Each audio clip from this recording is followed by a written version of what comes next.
Ce matin, on entre dans le troisième message de cette série sur l'épître aux Colossiens. Christ, la plénitude de Dieu, parce qu'on a vu dans l'introduction que réellement, c'est le thème de Christ, la suprématie, le fait que quand on l'a chanté, on vient de le chanter au-dessus de tout. Jésus est au-dessus de toutes choses. Et Colossiens, l'apôtre Paul est inspiré d'emmener réellement une défense de Christ et de le ramener, que ce n'est pas juste un parmi tant d'autres, c'est le roi des rois, le Seigneur des seigneurs, et que la plénitude de Dieu est en Christ. Et si vous voulez une vie pleine et entière, ça passe par Jésus-Christ. Et le sous-titre de ce message, la connaissance de sa volonté.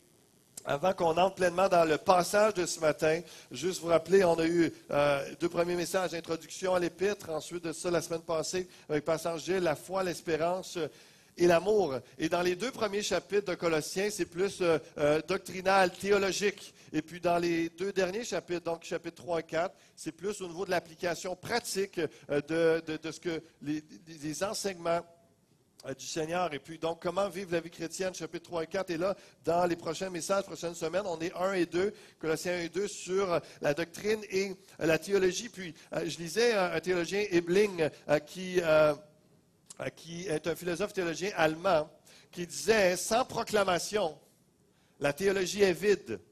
Sans théologie, la proclamation est aveugle. Et c'est pour ça que ces deux premiers chapitres sont essentiels à cette série, sont essentiels à notre vie chrétienne pour comprendre Dieu, pour le saisir. Et pour saisir Dieu et comprendre Dieu, on va le voir et on l'a vu déjà et on va le voir davantage aujourd'hui, on a besoin du Saint-Esprit. Besoin d'être animé par l'Esprit. Et donc c'est théologique, ça révèle Dieu dans les premiers chapitres. Et qu'est-ce que ça nous a dit à date dans les 8 premiers versets qu'on a vus? Tout d'abord, verset 1, que Dieu a une volonté. On a vu également au verset 2 et 3 que tout vient du Père. Dieu est le Père, il est l'origine, il est la source, tout vient de lui. On a vu au verset 3 que Jésus-Christ est Seigneur. On a vu au verset 5 que Dieu réserve une espérance dans les cieux. Le verset 6 nous parlait de la parole de Dieu, qui est une parole de vérité et d'évangile et qui porte du fruit. Vous semez l'Évangile et c'est la parole de Dieu, elle porte du fruit par elle-même. Vous n'avez même pas besoin d'être un saint des saints. Vous n'avez pas besoin d'être particulièrement un bon évangéliste. Vous semez l'Évangile, la Bible dit qu'elle porte du fruit. Il porte du fruit par lui-même. Parce que c'est la parole de Dieu. Dieu est un Dieu de grâce qui sauve. Il a une grâce qui, pour le salut des gens, on voit ça dans le verset 6. Verset 8, ça nous dit que l'Esprit anime les chrétiens. L'Esprit anime, ça nous révèle Dieu, Esprit qui anime.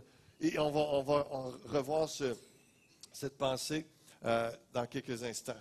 Ce matin, dans les versets 9 à 11, on va voir que Dieu a une volonté pour vous, pour nous, que le Saint-Esprit donne la sagesse et l'intelligence pour connaître la volonté de Dieu et que Dieu est puissant et glorieux pour nous fortifier. C'est ce que ce passage nous apprend sur Dieu, entre autres, et on va décortiquer ça ensemble. Vous êtes prêts? Colossiens chapitre 1, les versets 9 à 11. C'est pour cela que nous aussi, depuis le jour où nous en avons été informés, nous ne cessons de prier Dieu pour vous. Nous demandons que vous soyez remplis de la connaissance de sa volonté, en toute sagesse et intelligence spirituelle, pour marcher d'une manière digne du Seigneur. Pourquoi prier? Pourquoi demander cela? Pour marcher d'une manière digne du Seigneur et lui être entièrement agréable, portant des fruits en toutes sortes de bonnes œuvres et croissant par la connaissance de Dieu. Fortifié à tous égards. Par quoi? Sa puissance glorieuse. En sorte que vous soyez toujours et avec joie persévérants et patients. Comme Paul sait que c'est une jeune église, l'église de Colosse a à peu près 6 à 8 années que les commentaires nous disent, historiques, et puis elle est en proie à différentes hérésies, différentes erreurs, des gens qui arrivent d'un peu partout et puis qui enseignent de la fausse doctrine, des faux enseignements et qui ne prêchent pas Christ. Et puis c'est pour ça que l'apôtre Paul, sachant que cette Église-là reçoit toutes sortes de volontés diverses, toutes sortes de pensées qui disent « tu devrais faire ci, tu devrais croire ça, c'est ce que l'être veut, c'est ce que telle puissance veut, c'est ce que tu devrais faire pour satisfaire telle volonté. » Il dit « je prie, je demande à Dieu que le Saint-Esprit se révèle à vous pour que vous ayez la pleine connaissance de la volonté de Dieu, sachant qu'ils sont bombardés de toutes sortes de volontés et qu'eux-mêmes, en tant qu'êtres humains, ils ont une volonté propre et qu'il faut discerner, savoir quelle est la volonté de Dieu dans tout ça et est-ce que ma volonté propre s'accorde ou elle est contraire à la volonté de Dieu. C'est une des prières qu'il fait pour cette Église. C'est une prière que je fais pour ceux qui entrent dans l'Église et ceux qui sont là encore, qui n'ont pas eu cette pleine connaissance de la volonté, qui ne saisissent pas le plan de Dieu pour leur vie, qu'on puisse prier ensemble, que nous puissions demander à Dieu, Seigneur, révèle-toi, remplis-nous, remplis mes frères et sœurs de la connaissance de ta volonté. Donc, il sait que le diable aussi a une volonté, il y a un plan de destruction. Il y a les faux enseignants, il y a eux-mêmes. Mais la volonté, c'est la vie pleine et entière en Jésus-Christ. Savoir l'idée de remplir, plénitude, que Dieu a une pleine volonté. Et on pourrait résumer ça très simplement. La pleine volonté de Dieu, c'est de connaître Christ. Et c'est de le vivre, c'est-à-dire de mettre en pratique sa parole, le servir. Hier soir, j'étais béni de voir Mylène Kéry, on a chanté un chant de son père, Tu nous conduis, tantôt. Et puis, une jeune dame, justement, qui accompagne son père un peu partout dans des tournées en Europe, au Québec. Et puis, une voix merveilleuse et splendide. Et hier, elle accompagnait le groupe simplement pour les assister au PowerPoint, les assister à la table à CD. Et ce matin, elle conduit la louange devant 2 fois 2000 personnes. Comprenez-vous que, alors que le groupe est en train de présenter Christ, de faire connaître Christ, la volonté de Dieu, elle est en train de servir Christ. Et ce matin, au travers de la louange, ce qu'elle est en train de faire, ils ont 2 réunions aussi comme nous, et puis elle est en train de présenter Christ au travers des chants, comme certains chants ce matin nous présentaient Christ, qu'il est au-dessus de tout. On peut résumer la pensée de la volonté de Dieu, premièrement, avec cette pensée de connaître Jésus-Christ. La plénitude de Dieu est en Jésus-Christ.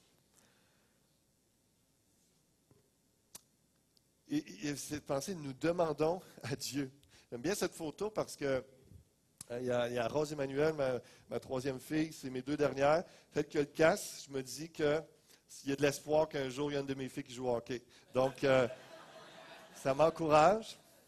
Et la plus jeune, ma dernière, Clara, qui est à côté. Puis, vendredi soir, je venais de coucher Rose. Et puis, ma fille, ma plus jeune, j'étais en train de la bercer. Puis, elle me dit, Papa, pourquoi Rose a une bouteille de lait? Ben, je dis, parce qu'elle me l'a demandé. Pourquoi Rose est couchée dans ton lit? Ben, parce qu'elle me l'a demandé. Puis, pourquoi toi, tu me berces? Je dis, ben, parce que tu me l'as demandé. Et ça me saisit, le texte est venu de l'apôtre Paul, tout simplement, demande à Dieu qu'on soit que les Colossiens et qu'on puisse demander simplement, comme mes filles le faisaient à notre Père. Et parce que je suis leur Père, ça me fait plaisir d'acquiescer à des demandes que je peux acquiescer. Et le Père est comme ça. Lorsque ses enfants demandent d'être remplis de la connaissance de sa volonté, qui veut? Écoute, venez me voir, puis c'est quoi ta volonté pour Noël? Écoutez, ça va me faire plaisir de vous dire tout ce que je veux, parce que, entre autres, j'aimerais ça avoir un char plus récent. Tu sais, je ne sais pas si ça fait partie, vous voulez ajouter ça à votre liste de Noël, mais tu demandes à quelqu'un sa volonté, c'est sûr qu'il va te la dire, il va te la donner, puis Dieu veut se révéler. Et l'apôtre Paul a eu la révélation de la volonté de Dieu. Vous vous rappelez, Acte 9, et on voit combien le Père aime se révéler au travers de son Fils. Et juste avant de passer à l'apôtre Paul, juste appuyer sur le fait, c'est simple de demander au Père de prier et d'avoir cette foi comme comme ces petites filles qui demandent à leur papa des choses simples. Mais c'est simple pour Dieu. Seigneur, je veux connaître ta volonté. Révèle-toi, je te le demande, Père. Et comme toute autre prière qu'on demande à Dieu, toute autre requête, réalisez que ce Père est proche, il vous aime, il est attentionné. Et en plus, contrairement à nous comme père ou parents, il est tout puissant, il est capable de tout accomplir. Il n'est pas limité par les capacités ou le temps ou quoi que ce soit.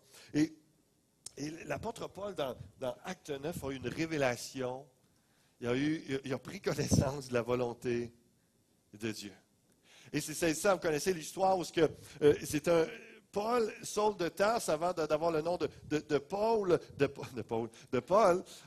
était un religieux, un fanatique, quelqu'un qui était bête debout, il allait à la synagogue tout le temps, il enseignait, il était vraiment zélé.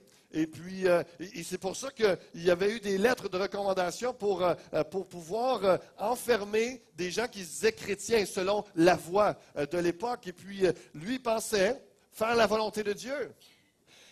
Et c'est saisissant de voir qu'aujourd'hui, il y a encore des gens que, dans leur religiosité, en faisant toutes des choses correctes, by the book, selon la loi et selon ce qui est le code d'éthique correct, tout ça, je vais à l'église, je fais ce qu'il faut, je fais ma petite prière, etc., croient vraiment accomplir pleinement la volonté de Dieu. Mais on a besoin d'avoir cette révélation, la révélation de Christ qui nous parle, voici quelle est ma volonté. Acte 9, Saul de Tarse est sur le chemin de Damas, il s'en va faire emprisonner des chrétiens, et tout d'un coup, le Christ se révèle à lui sur une lumière, il tombe à terre, et puis il est saisi, même aveugle, tellement la lumière est lumineuse, et vous savez, il y a une voix qui se fait entendre.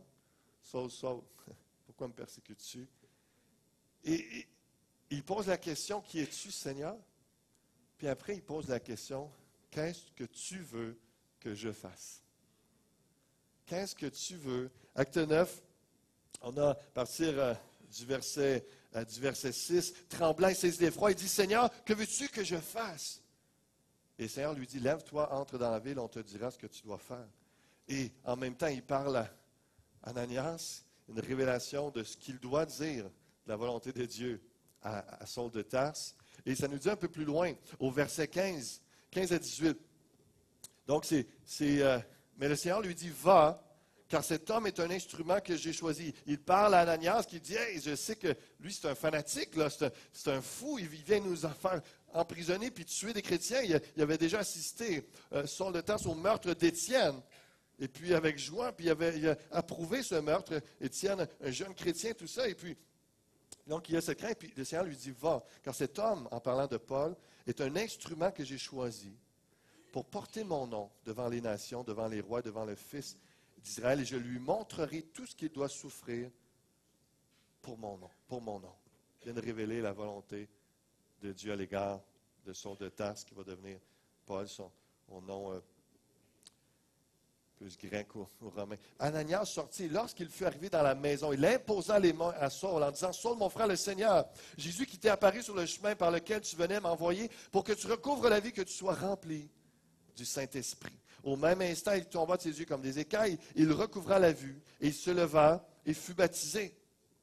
C'est la volonté de Dieu que nous soyons remplis du Saint-Esprit. C'est la volonté de Dieu que nous passions par les eaux du baptême. Je vous rappelle, 22 novembre, il y a un service de baptême. Si vous n'avez pas encore accompli la volonté de Dieu, c'est une belle occasion, comme l'apôtre Paul, comme Jésus lui-même l'a fait, de passer par les eaux du baptême. Et après qu'il eut pris la nourriture, les forces lui revinrent. Saul resta quelques jours avec les disciples qui étaient à Damas, et aussitôt, verset 20, et aussitôt, il prêcha dans les synagogues que Jésus est le Fils de Dieu. Ça, c'était la pleine volonté de Dieu à l'égard de l'apôtre Paul. Ce que je veux vous dire dans ce message particulièrement, c'est qu'il y a une volonté souveraine, il y a une volonté générale pour chacun d'entre nous. Mais on peut être très religieux, on peut être à côté de la plaque, on peut ne pas profiter pleinement de la vie en Jésus-Christ lorsqu'on ne saisit pas pourquoi on est là. C'est quoi que j'ai de spécial à accomplir? C'est quoi, moi, ma révélation du chemin de Damas? L'avez-vous eu, ce moment-là?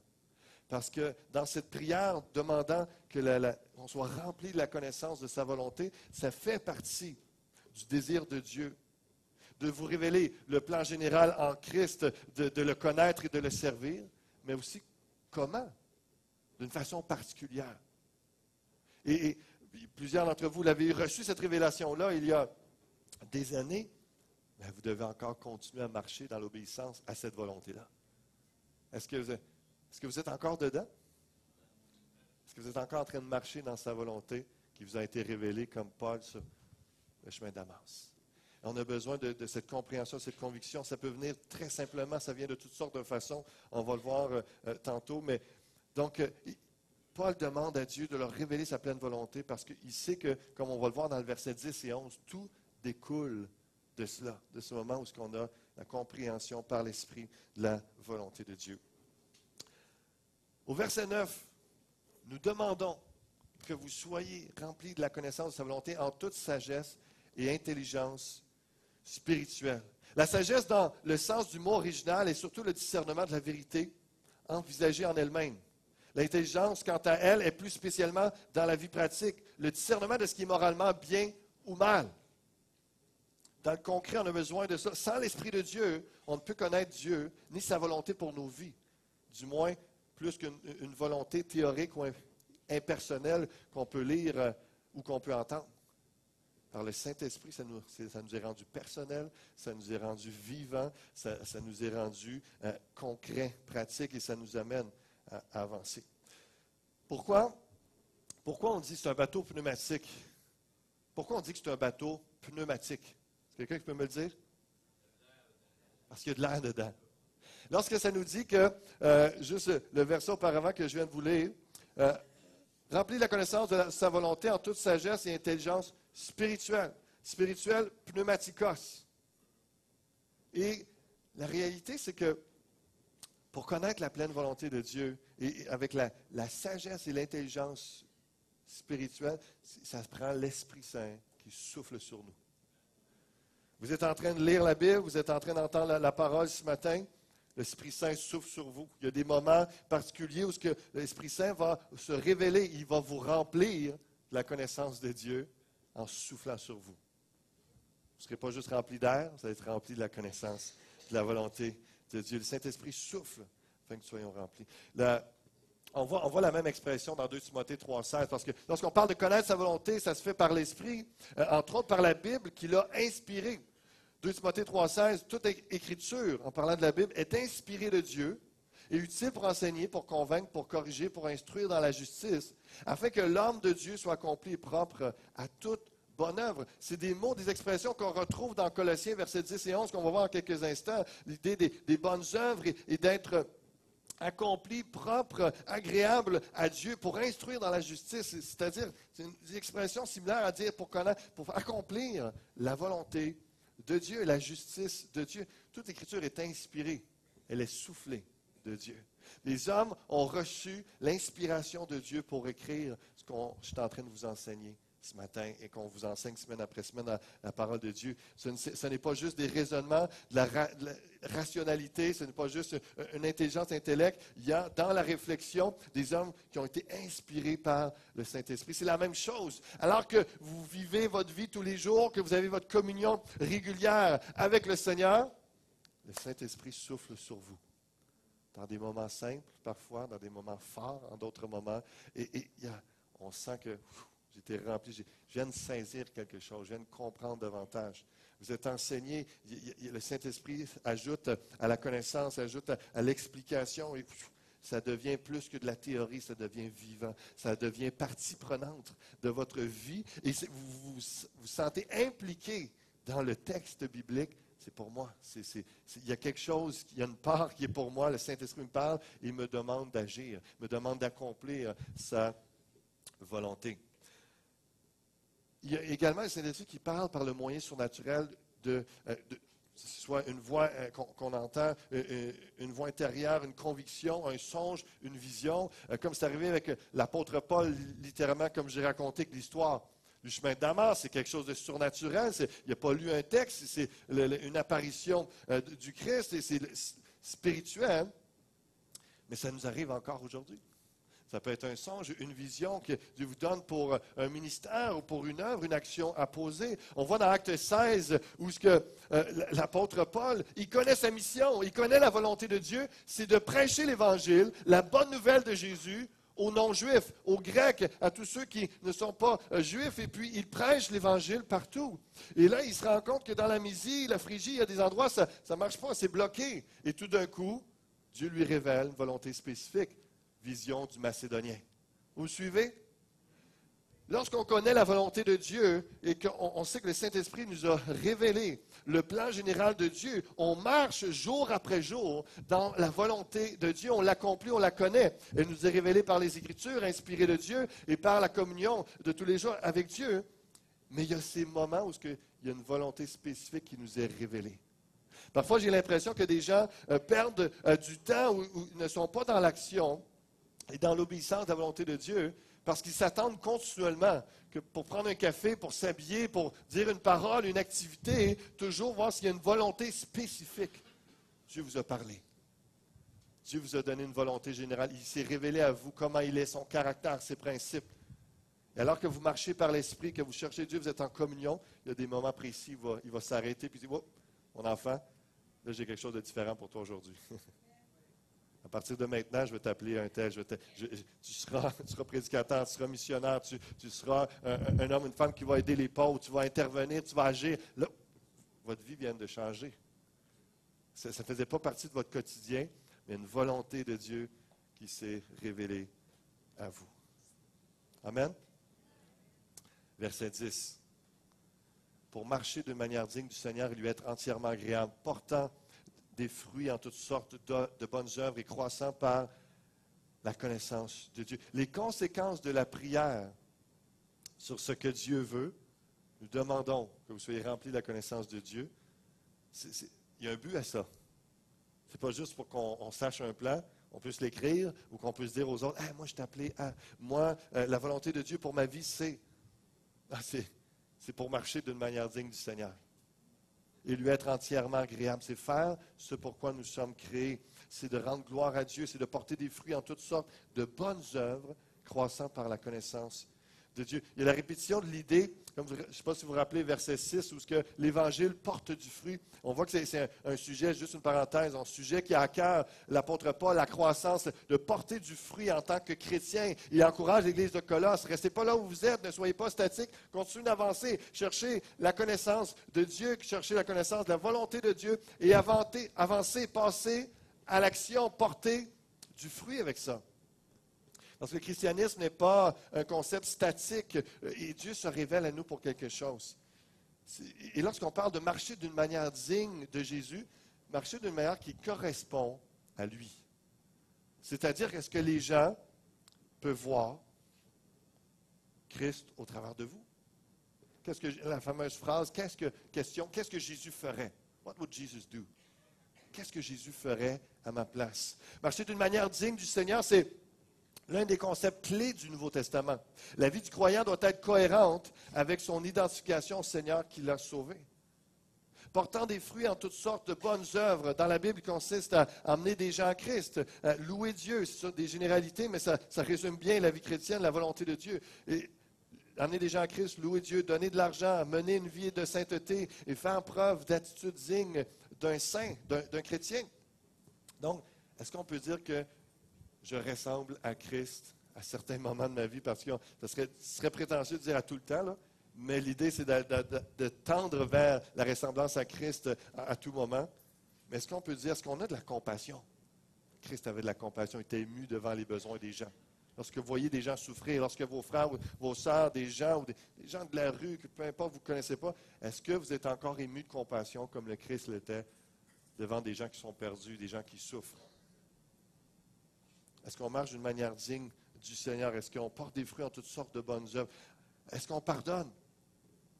Vous savez, comme pour les Colossiens, l'apôtre Paul veut les encourager à porter des bonnes œuvres et à porter du fruit, à faire des bonnes œuvres, à marcher d'une manière digne du Seigneur, parce qu'encore, rappelez-vous le contexte, c'est comme aujourd'hui. Tu as toutes sortes d'enseignements bombardés d'idées, de choses à faire et de tentations et d'épreuves. Il lui rappelle, n'oubliez pas, peu importe les supposées révélations que vous entendez dans votre vie de tous les jours, vous êtes appelés à marcher d'une manière digne du Seigneur. Est-ce que les gens vous voyant peuvent dire, je vois Christ en lui, une parcelle de Jésus, une parcelle de Jésus-Christ dans sa vie, dans son langage, dans sa parole. C'est différent des autres religions. C'est différent des discours philosophiques que j'entends. C'est différent de ce que j'entends en job. C'est différent de ce que j'entends sur Internet ou à la télévision. C'est différent. C'est Christ. L'idée de porter des bonnes œuvres, pour voir aux besoins. Ça peut être comme en ce moment, on donne pour les paniers de Noël, pour préparer à aider à des gens qui vont avoir un pauvre Noël si on ne les aide pas. C'est aussi l'idée de rien faire de scandaleux ou d'illégal, quelque chose qui entacherait le nom, la renommée de Jésus. L'idée là de porter du fruit. La vie pratique est le fruit de cette connaissance. Par exemple, nous devons vivre de manière digne du Seigneur, ce qui n'est pas possible sans le connaître, lui et sa volonté. Pour faire la volonté du Seigneur, il faut renoncer à nos plans, à nos ambitions, pour nous mettre entièrement à son service. Écoutez bien ceci, c'est-à-dire suivre le plan de Dieu avec les moyens qu'il nous donne au moment où il le désire. C'est-à-dire que nous ne pouvons pas servir Dieu, ni le prier, ni l'adorer à notre façon, même si nous croyons sincèrement que notre façon de faire est la bonne. Combien de gens, ça les achoppe, ça les bloque? Parce qu'ils ont des bonnes idées, eux autres, pour servir Dieu à leur manière. Et ça leur plaît bien comme ça. Mais lorsqu'il y a un texte, il y a un enseignement à quelqu'un qui les confronte avec la vérité de comment un chrétien se comporte, ça vient les choquer parce que ça déroute leur plan, leur volonté, pensant faire la volonté de Dieu, mais ils ne réalisent pas. Ils ne sont pas en train d'accomplir le plan de Dieu. Nous ne servons pas Dieu si nous essayons de le faire entrer dans nos plans, notre travail, notre vie. Est-ce qu'on peut faire juste l'inverse? Seigneur, c'est quoi ton plan? C'est quoi ta vie? C'est quoi ton travail pour moi? Pour bien servir Dieu, il faut abandonner nos ambitions pour suivre son plan, son travail, ses projets. C'est la seule façon de lui être entièrement agréable, plaire à Dieu. C'est se conformer à sa volonté révélée, c'est obéir. On parle de vivre d'une manière digne du Seigneur. Est-ce que Christ, en ce moment, lorsqu'il vous regarde parler, agir en certaines circonstances de votre semaine, est-ce qu'il peut dire, oui, ça c'est mon enfant, il me représente? Oh, là, comme un père avec son fils ou sa fille, comme je vois, ah, ça, ils retiennent moi, là. Ah, ça, il a dit ça, là, c'est moi, dans le fond. C'est la beauté. Et Jésus, il se voit en nous, et le Père voit le Fils en nous, et il se réjouit à chaque fois qu'il y a une parcelle. Ça peut être minime, mais il se réjouit. Wow, ça, ce qu'il vient de dire, ça, c'est moi, ça. As-tu vu la petite face qu'il a faite? Ah, ça, c'est moi, ça. Oh, le geste. Oh, il vient de partager. Il vient de donner. Il vient de pardonner. Ah, ça, c'est moi, ça. Jésus qui dit ça, et le Père se réjouit. Et cette pensée qui est venue sur mon cœur du psaume 37, verset 4, parce qu'il y a la notion aussi d'être agréable à Dieu, en portant du fruit et tout ça. Fais de l'Éternel tes délices et il te donnera ce que ton cœur désire. Et vous savez, dans notre pensée capitaliste de consommation, de productivité, tout ça, c'est un beau verset pour dire juste à le servir, faire ce qu'il faut, puis il va me donner tout ce que je veux. Est-ce que c'est ce que le verset dit? On lit ensemble. Fais de l'Éternel tes délices, et il te donnera ce que ton cœur désire. Je vous lis ceci. Il accordera à l'âme qui trouve son plaisir en lui l'accomplissement de ses désirs, c'est-à-dire lui-même. Le plus grand épanouissement, le plus grand désir de notre cœur en tant qu'enfant de Dieu, des fois peut-être pour certains c'est enfoui, là, mais en tant qu'enfant de Dieu, dans l'esprit, c'est de connaître Dieu, puis c'est de faire plaisir au Père. C'est d'être agréable à Dieu, c'est de le connaître, c'est d'être dans ses délices, c'est d'être dans sa présence. Et ce que désire notre cœur est à l'intérieur de ça. C'est pour ça que je vais revenir souvent dans cette série-là sur la réalité de la plénitude de la vie est en Christ. Une vie chrétienne pleine et entière, et la plénitude de Dieu, c'est en Jésus-Christ. Donc, alors qu'on fait de l'Éternel nos délices, autrement dit, on rentre dans son cœur, dans sa pensée, dans sa volonté pleine et entière pour nos vies, c'est là que ce que notre cœur désire réellement est satisfait et comblé. Et de là, en son temps, dans son bon vouloir, il y a toutes sortes de belles choses qui découlent de cela. Mais ce n'est pas un verset qui nous amène à accomplir des choses dans le but que, ben là, Dieu ne pourra pas dire qu'il n'est pas mes délices. Regarde tout ce que je fais, regarde toutes les heures que j'ai passées. Là, parce qu'on s'attend, comme dans une société capitaliste, le mérite et tout ça, ben, je vais avoir quelque chose en retour. Alors que fondamentalement, alors qu'on est dans la communion avec Dieu, qu'on est dans la présence de Dieu, que notre nourriture, c'est de faire la volonté de Dieu, de tout ça découle la bénédiction et le bonheur total en Jésus-Christ. Et toutes sortes de bénédictions qui peuvent être de divers ordres, mais ça vient là. Donc, lorsqu'on parle de ce verset-là, de toutes sortes de bonnes œuvres et de lui être agréable, au verset 10, il y a cette pensée qui est là on lui est agréable lorsqu'on est concentré vraiment en lui et sur lui, que notre désir, notre épanouissement est en lui. Je termine avec la pensée au verset 11. Fortifié à tous égards. Comprenez un petit peu la structure du texte et un peu l'enchaînement qui est là. Demandant à Dieu d'être rempli de la pleine connaissance de Dieu pour marcher d'une manière digne et pour accomplir de toutes sortes de bonnes œuvres, pour lui être agréable et fortifié à tous égards par sa puissance glorieuse, en sorte que vous soyez toujours avec joie, persévérants et patients. La puissance glorieuse nous rappelle l'origine encore. Le Père, c'est lui qui est à l'origine de toutes choses. Et sa volonté, lorsqu'on est dans l'origine de Dieu, de ce que lui veut faire, de ce qu'il a initié, de sa volonté pour nous, on est dans sa puissance glorieuse. Elle est là pour nous fortifier à tous égards, en sorte que vous soyez toujours avec joie, persévérants et patients. Tout est par sa puissance glorieuse. Pour ça, dans quelques instants, on va revenir, parce que qu'on ait un temps d'appel, de prière. On va prier ensemble pour la révélation de la connaissance de Dieu, qu'il y ait un moment spirituel ensemble, que Dieu vous donne sagesse et discernement, intelligence. On va chanter dans quelques minutes le chant glorieux qu'on a chanté tantôt, parce que ça nous parle justement de sa puissance glorieuse. Et certains d'entre vous ont besoin d'être fortifiés par rapport à cet accomplissement de la parole de Dieu. Nous ne pouvons être persévérants et patients sans sa puissance glorieuse.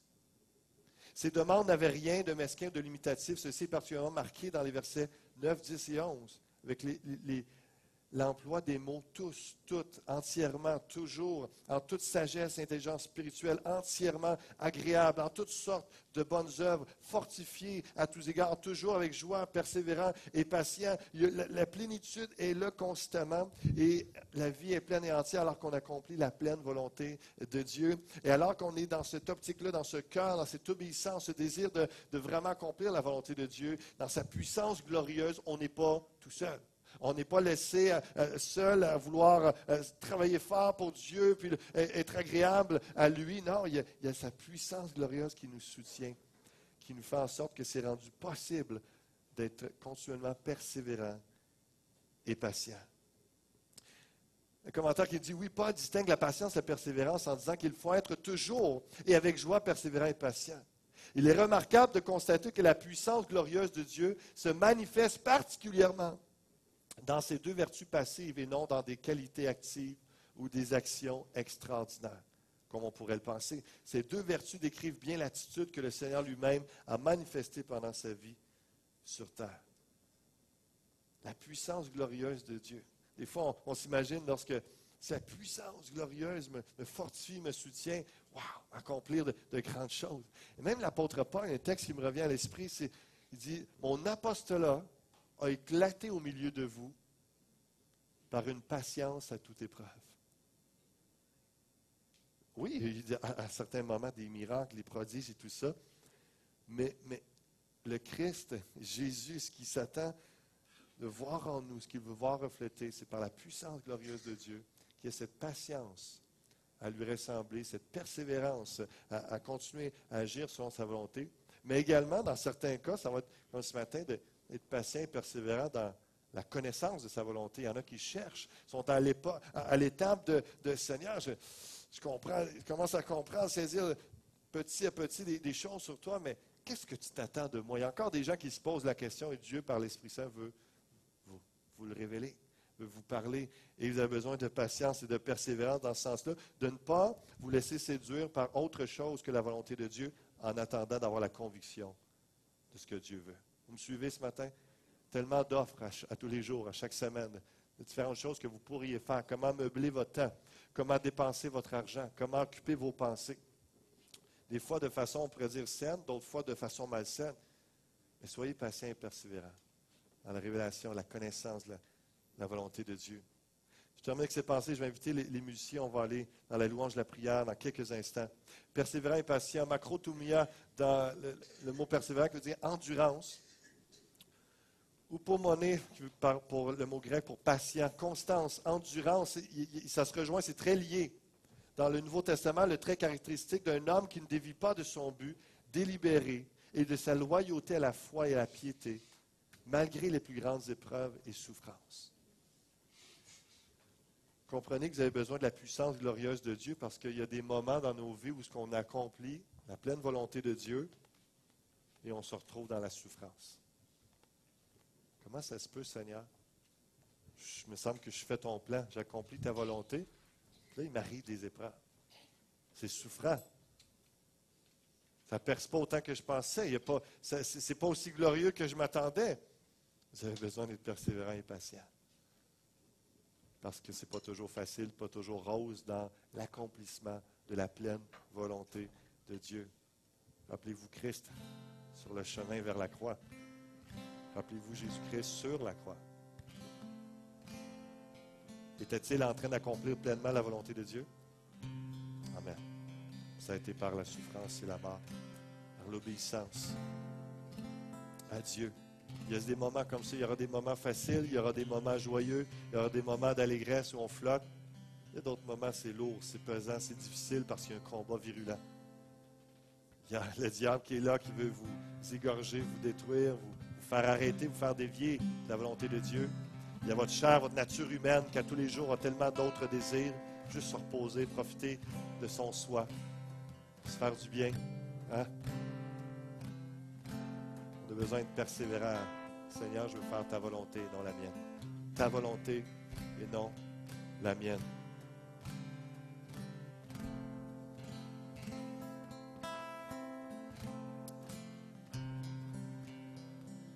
La patience et la persévérance que Dieu donne par son esprit, c'est le sentiment toujours présent dans le cœur du fidèle, qu'il peut tout attendre de Dieu et que la puissance glorieuse de Dieu accomplira finalement tout en lui. Lui donne un courage invincible, une longue patience dans l'épreuve et le remplit de joie même au sein des douleurs. La persévérance renvoie plus à la capacité de supporter les circonstances difficiles, tandis que la patience réside dans l'aptitude à supporter les personnes difficiles. Qui a besoin de patience ce matin? Il y a des moments de nos vies, c'est des circonstances, c'est des événements. D'autres moments de nos vies, ce n'est pas des événements, c'est les personnes qui sont difficiles. On a besoin de la persévérance, de la patience de Dieu en tant que chrétien. Et Dieu a déjà tout prévu. Il est écrit là, puissance glorieuse. Je vais vous inviter à vous lever. Je vais introduire la prière. On a du temps ce matin. On a du temps ce matin pour répondre à l'appel de Dieu. J'aimerais ça que ceux qui sont touchés ou interpellés par le message, qu'il y en ait 2 ou qu'il y en ait 25, peu importe, on va prendre le temps de prier. Et s'il y a des équipes de prière qui sont déjà prêtes, vous pourrez vous avancer, des préposés à la prière, on va prier ensemble. Et peut-être vous dire, moi, je veux m'avancer parce que je veux connaître ta volonté, Seigneur. Je veux avoir une conviction, je veux vivre un chemin de Damas, je veux vivre quelque chose où ce que tu me parles, Saint-Esprit, j'ai une intelligence, une sagesse spirituelle pour discerner, comprendre là où je suis, ce que tu m'appelles, quelle est ta volonté pour moi. Je veux connaître Christ davantage, je veux le servir de façon pleine et entière. Je veux vivre une vie pleine en Jésus-Christ. D'autres vont s'avancer et dire, Seigneur, je veux voir ta gloire, je veux être puissamment fortifié par ta présence, je veux être patient, persévérant pour continuer à accomplir ta volonté. Dans les 2 cas, on a besoin de l'œuvre du Saint-Esprit, on va prier pour cela ensemble ce matin. Alors que notre frère va continuer, va commencer le chant, avancez-vous, puis on va prier ensemble quelques minutes. Et ceux qui restent à leur place, je vous encourage, ne perdez pas le cap, c'est des moments précieux. Il y a une volonté particulière que Dieu peut vous révéler. Ça peut être le jour et la nuit, la vie et la mort ce matin. Ça peut être vraiment un moment où si vous restez concentré en présence de Dieu, le Saint-Esprit peut vous parler. Ou sinon, Dieu peut vous utiliser pour prier pour des gens qui sont en avant ou à votre gauche, à votre droite, ou pour les personnes qui vous sont difficiles en ce moment. Alors, restez sensibles à ce que Dieu fait. Quelques minutes encore. Ensuite de ça, on va vous libérer pour continuer votre journée. Seigneur, fais cette œuvre par ton esprit. Manifeste-toi, on veut te louer, chanter ta gloire. Ouvre nos yeux, Seigneur, pour voir qui tu es, ce que tu fais. Alléluia. Chantons, glorifions le nom du Seigneur ce matin.